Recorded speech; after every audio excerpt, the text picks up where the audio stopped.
And he didn't travel with us. He just traveled with me 2 weeks out of each month on my speaking engagements. But on this particular day that God was prepared to begin giving us the answer to anger, we had to drive down to Little Rock. I don't even remember what for at this point.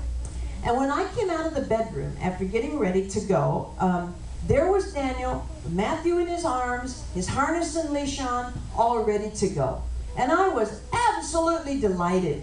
And I said, oh, Matthew's going with us. How did Matthew emotionally manipulate you into taking him along?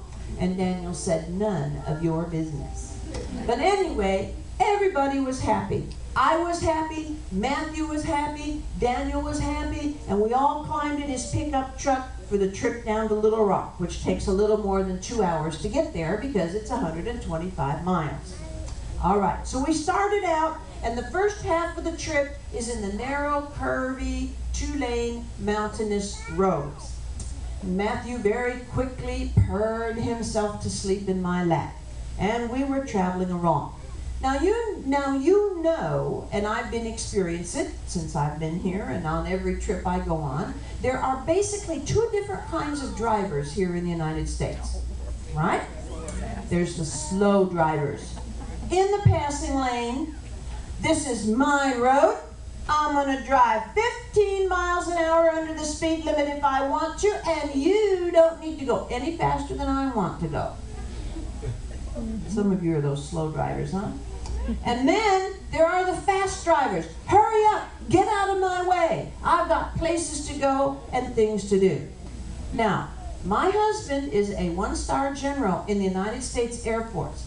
For 30 years, he has been a jet fighter pilot, and I have to tell you that the word slow is not in Daniel's vocabulary.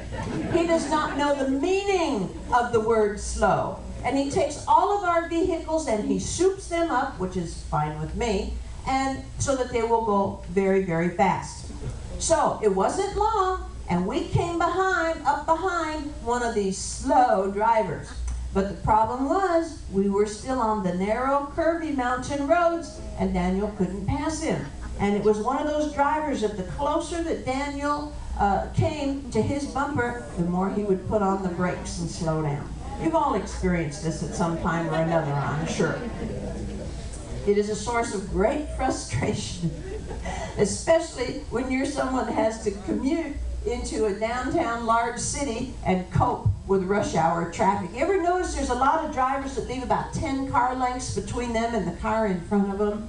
Yeah, that's one of the reasons why rush hour traffic gets so piled up. But anyway, finally, we reached a point in the road where Daniel could pass. And as he pulled out to go around this driver, the driver slammed his foot down on his accelerator and sped up as fast as he could go to try and keep Daniel from getting around him. He didn't stand a chance. He didn't know what was underneath the hood of Daniel's pickup truck. So Daniel zipped on around him, and obviously the driver was furious. And he started honking his horn, and I know he was yelling at us, although we couldn't hear him, and he was shaking his fist at us, and he was giving us the universal driver's bad attitude hand signal. But we zipped on around him, and went on around the curve, and went on our way. Immediately, Matthew woke up, and he began to pace and cry. And pace and cry. Now, Matthew never behaves like this in the car, ever, because he loves to ride. And immediately, Daniel was furious. And he turned to me, and our conversation went like this. Daniel said, "Rebecca, what's wrong with that cat?" And I said, "I don't know. I didn't pinch him. Matthew never behaves like this in the car." "Well, throw him out the window. Over my dead body, I'll throw you out the window first." And our conversation went downhill from that point. Now, when it comes to throwing my Matthew out the window, that's serious business. And Daniel and I sinned in our anger. I know that every one of you have been engaged in similar conversations. Yes, you have. Yes. Well, Matthew cried all the way to Little Rock, the whole time we were in Little Rock, and all the way back. That cat meowed nonstop for 8 hours. And when we finally got home and were pulling back into our driveway, I was carefully explaining to Matthew that he better be glad he had a mama who truly loved him, or I would have thrown him that way. So we went into the house. I was utterly exhausted. I threw supper on the table, which I freely admit was a bit of a burnt offering. And then I fell into bed. Now, those of you that were here on one of the nights I was teaching about cleansing your home, you remember that I taught that one of the symptoms of having a demon spirit in your house is terrible, tormented nightmares.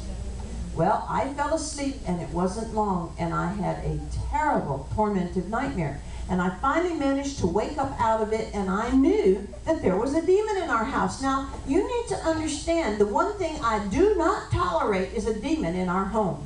And I am absolutely meticulous about keeping our home anointed and cleansed and sealed. That's just one of the things that I just always do. And I woke up enough and I thought, how did this demon get in here? But I was so exhausted, I just couldn't drag myself out of bed to do anything about it. So I fell back asleep. Wasn't long, Daniel came to bed. And he went to sleep. And it wasn't long after that, Daniel had a terrible nightmare. Now, Daniel does not have nightmares quietly. He yells at the top of his voice, absolutely scares me out of my skin and right out of the bed. And I went around and I was shaking him. I was saying, wake up, you're having a nightmare. And finally he groggily began to come to. And I said, Daniel, there's a demon in our house. How did this demon get in our house? And he was so tired. He said, well, just kick him out. And I said, no, I'm not going to kick him out until I know how he got in. Well, maybe you brought him in. That was not the thing to say at that point. So I drug my poor husband out of bed and I said, come on, we have to pray. We have to find out why this demon is in our home. So Daniel finally, with great reluctance, climbed out of the bed, and we went into the living room and we began to pray. And suddenly Daniel opened his eyes. He said, Rebecca, stop praying. He said, I know how the demon got in. I said, you do? He said, yeah.